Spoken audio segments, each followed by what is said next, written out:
Observation à gauche, un gros cétacé. Je le vois d'assez loin. Je pense que c'est un cachalot, donc il est assez loin. Je vais te donner l'angle. Il est à 32. Il n'y a qu'un seul individu. Ce qui m'a permis de le voir, c'est le souffle. Donc tu as un code spécial pour le... Tu vois, tu as la liste des codes ici Q. Donc souffle, c'est 2, 3 en fait. Donc Q. On a fait près de 500 heures de vol, 40 000 milles nautiques, des milliers d'observations, plus de 200 je crois d'observations de cétacés, donc avec des espèces qui étaient déjà connues, mais ça a quand même pas mal contribué à la connaissance de la répartition de ces espèces dans la zone, à une échelle qui n'avait jamais été observée jusqu'à présent, pas à une échelle aussi étendue.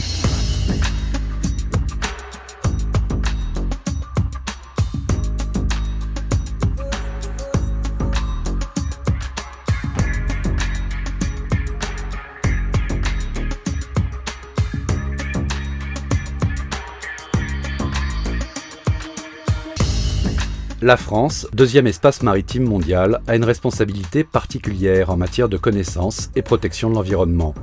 L'outre-mer constitue 97% de son domaine et les eaux ultramarines abritent le plus grand nombre d'espèces protégées dont font partie les mammifères marins. L'Agence des aires marines protégées est un établissement public dédié à la protection du milieu marin. C'est elle qui a créé et financé les missions Rémois. Ces missions ont pour but de recenser les mammifères marins sur l'ensemble des eaux françaises d'outre-mer. Ici, en Polynésie française, la zone d'observation s'étend sur plus de 80 000 km. Les mammifères marins, c'est des espèces emblématiques, protégées par de nombreuses conventions internationales. Donc il est important que la France connaisse les estimations de population, leur répartition dans ces eaux. Mais ils présentent aussi un autre intérêt, c'est que c'est des bons indicateurs de la qualité du milieu marin.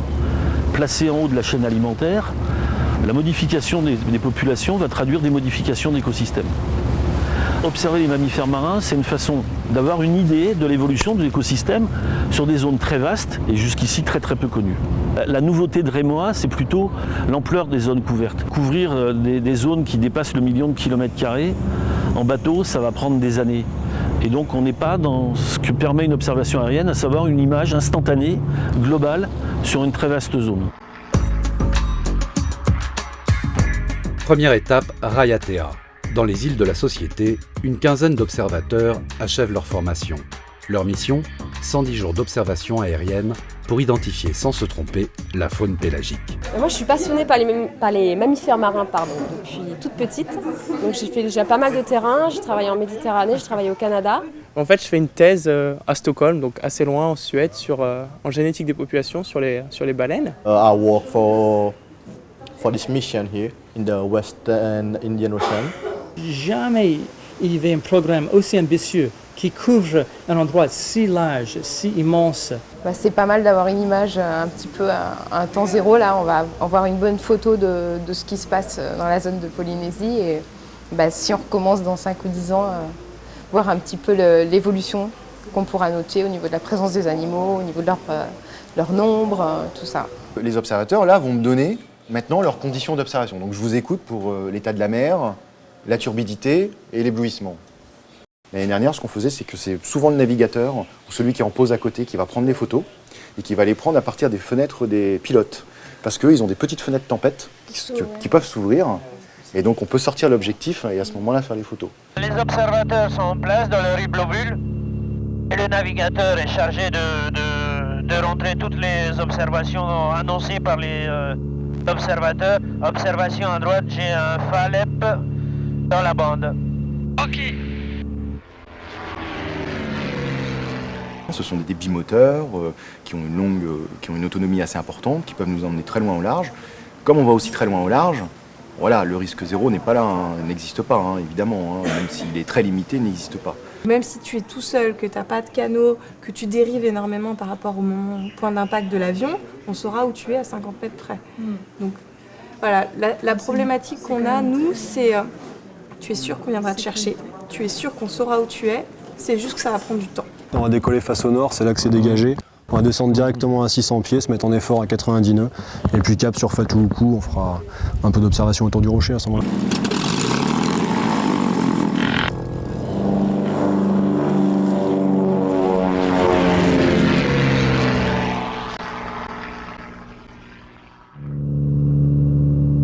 avez pas trop chaud derrière? Non, ça va.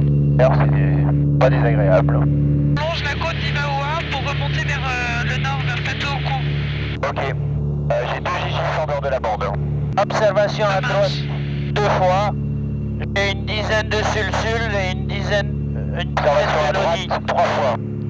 Un sulsule dans la bande.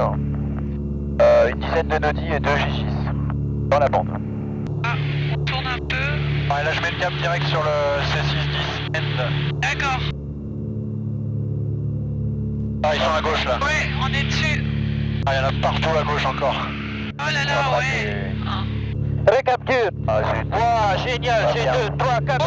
J'en ai sans logging, génial. Je te donne un. Oh là là, ça continue. Ouh. En fait, hein. Oh, Wow. magnifique. Magnifique. Oh là là.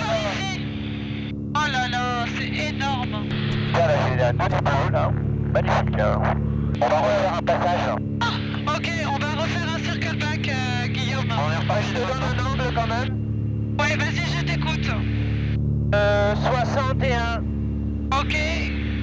Et quelle quantité d'individus? Voilà, moi je dirais une centaine, hein, peut-être plus. Hein. Quel est ton Q, Thierry? Logging en surface. Ils avaient l'air un peu plus agités que tout à l'heure. Je me demande si l'avion ne laissait pas un peu. D'accord.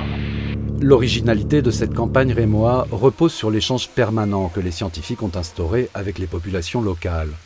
Dans toutes les îles où ils se sont posés, les équipes avaient à cœur de rencontrer les habitants et les élus afin de partager les premiers résultats. Donc la mission a démarré en janvier par la société, ensuite les Australes, on a couvert l'ensemble des Tuamotu jusqu'au Gambier et se termine aux Marquises. Pour rappel, il y a 3 avions, 3 équipes qui ont été déployées pendant 4 mois. Vous allez voir qu'on a quand même réussi à couvrir pas mal la zone. L'échange avec la population, c'est l'autre visage de cette campagne. Sur l'ensemble de la Polynésie française, près de 2000 élèves ont partagé leurs impressions avec les chercheurs. Emmanuel et Jean-Luc veulent sensibiliser les jeunes Polynésiens à la biodiversité marine et le rôle essentiel que joue la mégafaune. Ouais, et on arrive à les voir à 200 mètres d'altitude. C'est une mission scientifique, mais avec un fort enjeu humain. Parce que je ne suis pas dans un volet purement scientifique, je cherche à acquérir de la connaissance pour qu'il y ait une appropriation par les élus, la population, les décideurs, pour qu'ils gèrent ou qu'ils décident des modes de gestion ou de protection, s'ils le veulent, de leur milieu. Donc, je ne suis pas dans un exercice académique. Là, dès le départ, il doit y avoir un contact avec la population. C'est ici, aux Marquises, malgré une météo exécrable, que les scientifiques ont fait le plus grand nombre d'observations. Avant, plus on allait vers le large, moins on avait d'informations. Une réalité qui est en train de changer. Les observations s'achèvent, la mission rémois est une réussite. Ces jeunes chercheurs en auront pour des mois à analyser toutes ces données. Nous, dans les campagnes rémois, l'espèce cible, c'est quand même les cétacés, c'est ce qui nous intéresse. Il y avait une vingtaine d'espèces qui avaient déjà été signalées en Polynésie, mais vraiment c'était des témoignages, etc. Il n'y avait aucune information sur leur abondance, sur leur distribution de la côte vers le large. En plus, les campagnes, on couvre quand même le large, donc là, il n'y avait aucune donnée. Donc là, ça a été un premier état des lieux. Donc en fait, ce qui est intéressant, c'est quand on commence à regarder chacun des secteurs, on voit qu'il y a des différences. Et ça va être intéressant après de mettre en relation les peuplements qui ont été observés dans chacune des zones, les abondances, avec les caractéristiques environnementales de chacun des archipels, caractéristiques océanographiques, et d'essayer de comprendre, ici par exemple aux Marquises, on a à peu près toutes les espèces qu'on a vues dans les autres archipels, aussi bien des grands plongeurs que des delphinidés, etc., en abondance en tout cas en taux d'observation beaucoup plus important. Ça sera la phase après la campagne d'analyse et traitement des données. Toutes les équipes sont épuisées, l'effort a été soutenu, quotidien, éprouvant. À l'heure du bilan, les esprits sont pourtant en éveil. Certains résultats sont tout à fait surprenants. Les résultats, ils montrent quelque chose qui est assez inattendu, c'est-à-dire une variation entre le sud-ouest et le nord-est de la zone, avec un petit nombre d'espèces du côté des Australes par exemple, plutôt des grands plongeurs, des grosses bêtes, c'est-à-dire baleines à bec, cachalot.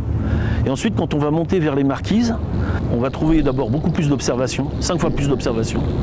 Un nombre d'espèces qui, de quelques espèces, va passer à 15, ce qui est énorme, enfin beaucoup plus important. Et l'apparition de petits delphinidés qui fréquentent donc aussi la zone côtière. Ces répartitions qui sont un peu surprenantes pour certaines. Il va falloir comprendre pourquoi les espèces étaient là, comparer les zones entre elles. Et de cet état des lieux, quand on reviendra dans 5 ans, on ne sera plus du tout comme quand on est venu la première fois où nos connaissances étaient très faibles. Donc on a un socle de connaissances qui va nous permettre d'avoir une vraie stratégie de suivi. Et là, on va aborder quelque chose qui est tout aussi intéressant, c'est les modifications des écosystèmes. Est-ce que les populations ont changé? Est-ce que la répartition a changé? Est-ce que le nombre d'espèces a évolué aussi?